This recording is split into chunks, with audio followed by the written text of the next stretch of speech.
خنزیر کھلانے والا ظالم بادشاہ۔ پرانے زمانے میں بنی اسرائیل کا ایک بادشاہ تھا جو کافر ہونے کے ساتھ ساتھ بہت ظالم بھی تھا، جو لوگوں کو خنزیر کا گوشت کھانے پر مجبور کرتا تھا، اور جو آدمی انکار کرتا تو اسے سخت سزائیں دے کر ہلاک کروا دیتا۔ پھر اس زمانے میں سب سے بڑے عابد کو بادشاہ کے پاس لایا گیا۔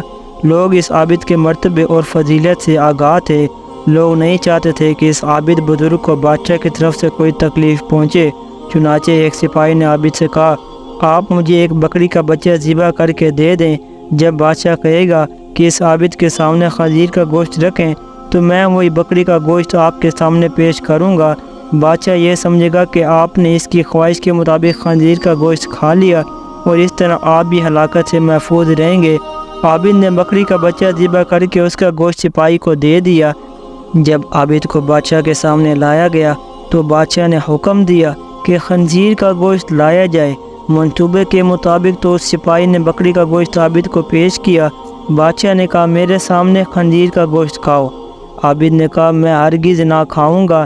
یہ سن کر سپاہی نے اشارے سے بتایا کہ یہ وہی بکرے کا گوشت ہے جو آپ نے دیا تھا، آپ بلا جھجک کھا لیں۔ لیکن عابد نے بادشاہ کے سامنے وہ گوشت کھانے سے انکار کر دیا۔ ظالم بادشاہ نے سپاہیوں کو حکم دیا کہ اسے قتل کرو۔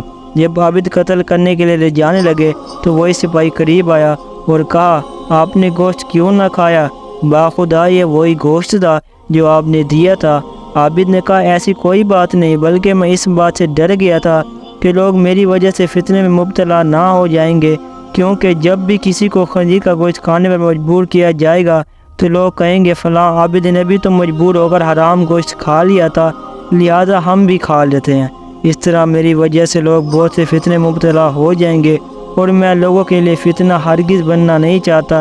یہ کہہ کر وہ عابد خاموش ہو گیا، اور جلاد نے اس کا سر تن سے جدا کر دیا۔